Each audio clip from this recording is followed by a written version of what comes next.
Sejam bem-vindos a mais uma aula de literatura aqui com o professor Jordano. Hoje vamos continuar falando sobre pós-modernismo brasileiro, específico poesia social. Então, o objetivo da poesia social era, no caso, atingir o leitor. O mais importante que ela queria trabalhar era isso. Para o Brasil e a cultura literária do país, a poesia social foi essencial na propagação de movimentos literários importantes. A geração de 45 adotou a poesia social de modo a atingir a grande massa populacional. Vale ressaltar que essa mesma geração de 45 ela é contemporânea à terceira fase do modernismo.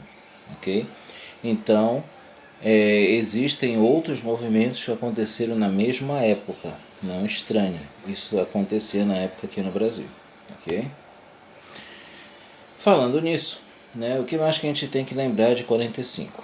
A Segunda Guerra Mundial, que ocorreu entre 39 e 45, Então a geração de 45 marca o início da Guerra Fria, que durou até mais ou menos os anos 90.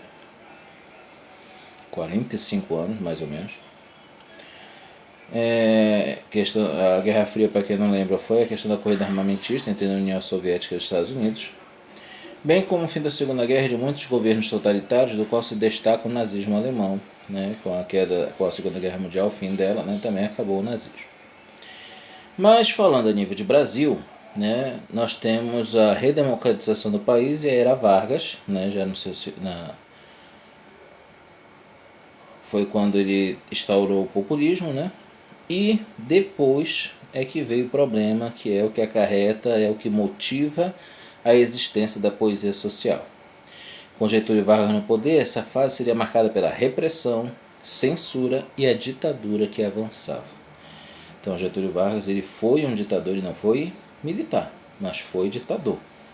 Ditou, principalmente no seu segundo mandato, ele ditou como ele queria que o Brasil funcionasse. O movimento moderno das artes buscava criticar a sociedade, ao mesmo tempo que se distanciava da arte acadêmica. Isso deu lugar ao folclore, aos regionalismos, aos múltiplos subjetivismos, entre outros, que foi a estratégia do governo para camuflar toda essa ordem que ele queria obrigar todo brasileiro a seguir. Então, para que ninguém sentisse na pele, vamos dizer assim, mais do que o evidente, vamos investir na cultura brasileira, para que o povo continue feliz, continue sorrindo. Princípios da poesia social. A origem da poesia social carrega o DNA da poesia praxis, que foi nosso assunto da primeira aula de pós-modernismo, que se contrapõe de imediato ao radicalismo praticado e é alinhada às preocupações do movimento concretista. Qual era essa intenção? O que eles pegaram do movimento concretista foi a questão de ter o objeto de transmissão, de divulgação, que eram os poemas. A poesia social foi muito bem representada por Tiago de Melo, Ferreira Goulart e Afonso Romano de Santana. Eles, por meio de suas habilidades artísticas, restabeleceram o lirismo, a questão da musicalidade no poema, e fizeram da palavra um instrumento de denúncia social, de revelação das mazelas que assolavam a sociedade da época em que viveram. Vamos ter poema dos três aqui para a gente analisar. Características. Valorização do conteúdo político, entre também cotidiano, o que aconteceu no dia a dia dessa geração, realidade política, denúncia social, crítica constante, engajamento na revolta, ou seja, como a gente falou anteriormente, essa poesia social ela era uma válvula de escape, ela era uma forma de divulgar como o povo se sentia com essa repressão, uma forma artística. Linguagem coloquial, simples e de fácil acesso.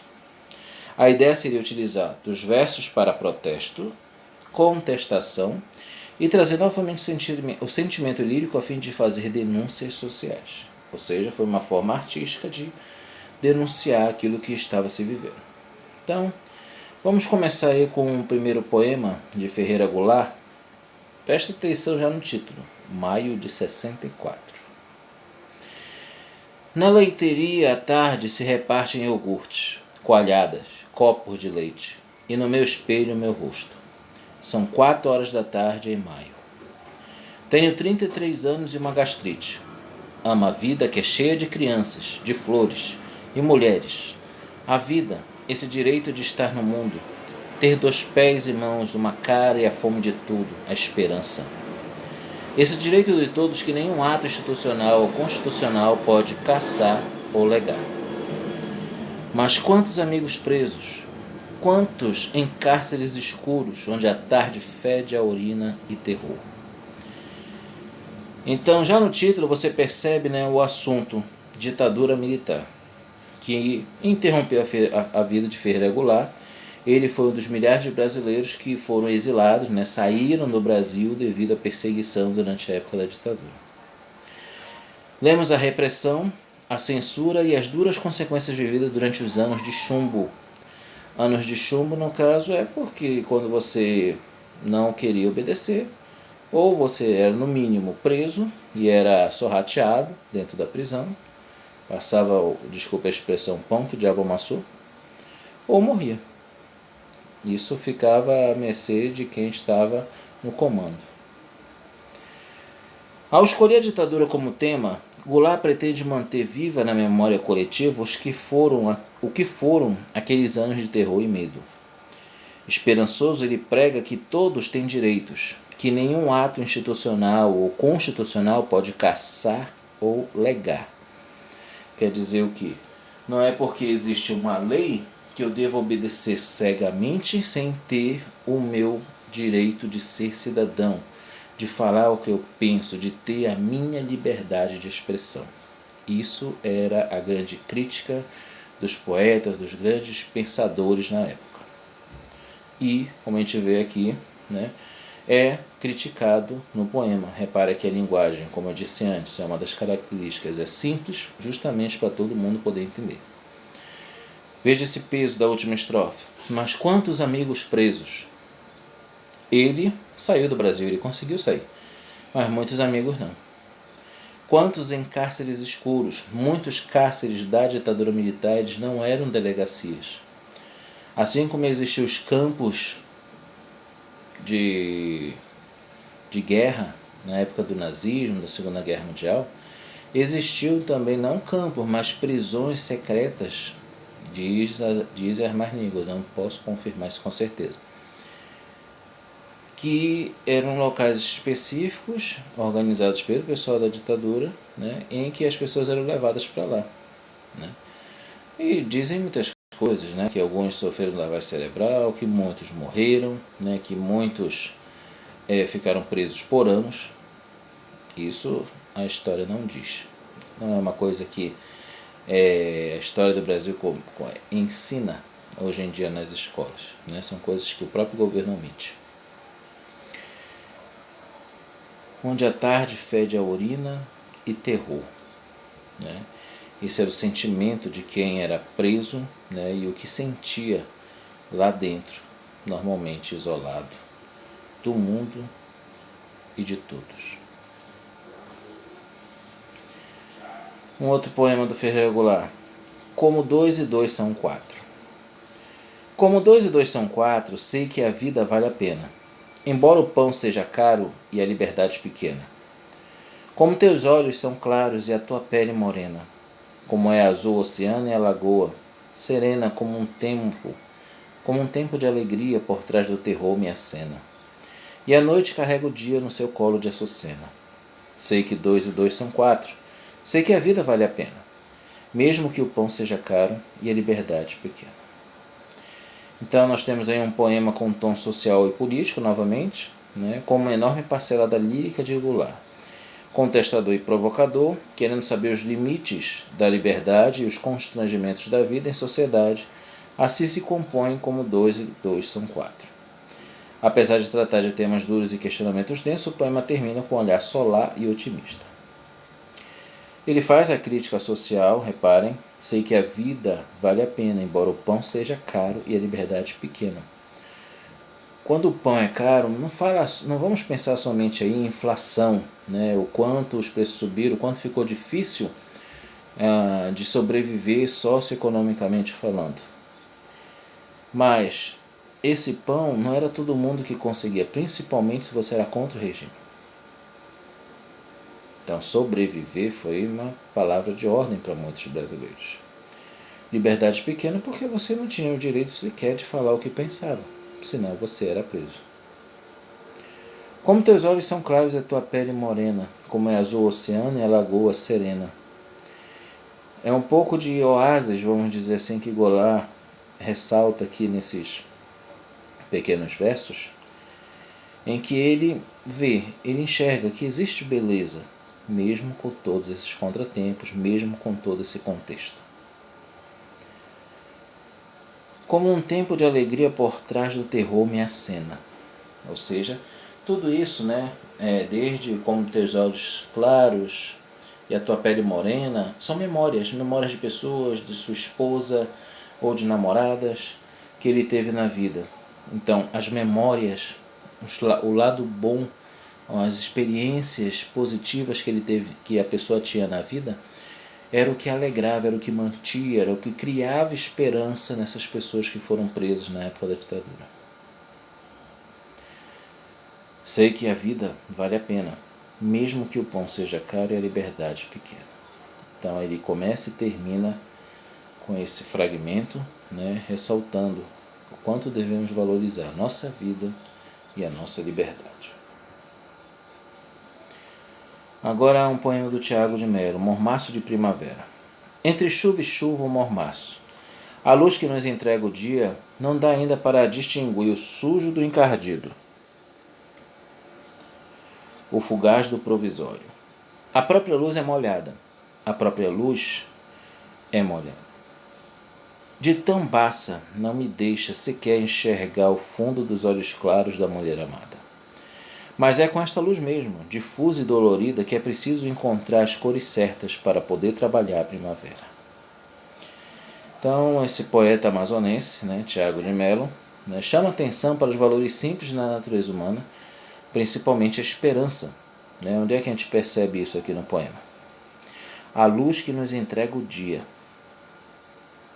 Entendeu? Então essa luz é a luz de esperança. Apesar dos pesares, devemos sempre continuar, mesmo que ainda seja difícil distinguir o sujo do encardido. Crítica colorida a como o poeta via a sociedade política forçada pela ditadura. Além disso, houve também as estratégias midiáticas da época para encobrir a verdade ocorrida a milhares de brasileiros. Vejam. O sujo do encardido, o fugaz do provisório. A própria luz é molhada.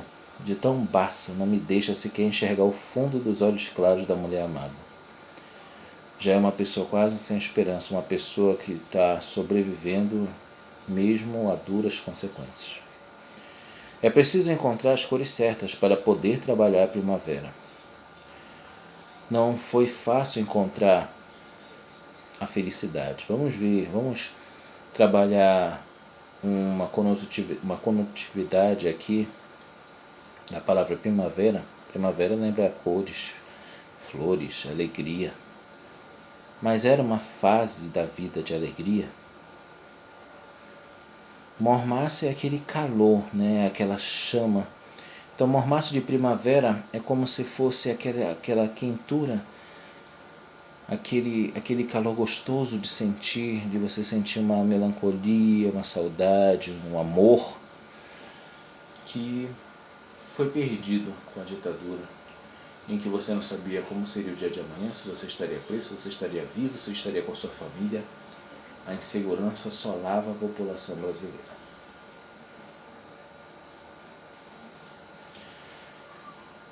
Afonso Romano de Santana tem um poema muito bonito. Eu trouxe aqui apenas a primeira parte, é um poema grande, né? Eu trouxe só a primeira parte dele, como se fosse o primeiro ato. Que país é este? Uma coisa é um país, outra um ajuntamento. Uma coisa é um país, outra um regimento. Uma coisa é um país, outra o confinamento. Mas já sob datas, guerras, estátuas, usei cadernavante e desfilei de tênis para o ditador. Vinha de um berço esplêndido para um futuro radioso. E éramos maiores em tudo, discussando rios e pretensão. Uma coisa é um país, outra um fingimento. Uma coisa é um país, outra um monumento. Uma coisa é um país, outra o aviltamento. Para quem não sabe, aviltamento, né, vem de vexame, de rebaixamento. O que o Afonso Romano critica aqui? Já está bem claro dentro do que eu falei nos últimos poemas e dentro das características da poesia social, né? Repara a crítica à questão da ditadura, ajuntamento, regimento, confinamento. Confinamento da própria família brasileira que mal poderia sair às ruas, tinha horário para tudo, horário para sair, horário para estar em casa. Tinha o toque de recolher. Lembra que eu falei da questão das mídias, né? Como o governo também usava para divulgar, né? Que o populismo, que a questão da ditadura era para o bem do povo? Mas já sob datas, guerras, estátuas, usei cadernos Avante. Né? Avante era um termo dos militares. Avante Brasil, para que todos possamos crescer. E desfilei de tênis para o ditador. No caso aqui, o presidente na época. Desfilei de tênis porque nem todo mundo tinha condições de ter um tênis, mas você deveria ter. E outro exemplo de cobrança na época do regimento é a questão do civismo. Né? Então, quando fala aqui e desfilei de tênis para o ditador, lembra a questão da marcha do 7 de setembro, em que as escolas até hoje têm o costume, né, de mostrar o seu lado civil, né, o seu lado cívico, marchando pelas ruas do Brasil. Vinha de um berço esplêndido para um futuro radioso, e éramos maiores em tudo, discussando rios e pretensão. O famoso discurso político, né, em que se procurava conquistar a confiança do povo. No final, uma coisa é um país, outra um fingimento. Uma coisa é um país, outra um monumento. Uma coisa é um país, outra o aviltamento. Repara que ele é muito técnico, ele é muito perspicaz na escolha dos finais de cada estrofe desse poema. Repara como eles se complementam: ajuntamento, regimento, confinamento, fingimento, monumento, aviltamento. Temos, claro, né, a presença do lirismo, não vamos esquecer, mas também além da sonoridade, além da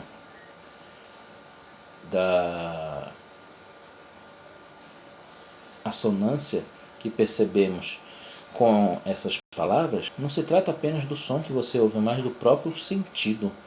Existe um significado, existe semântica que você analisa nesse poema.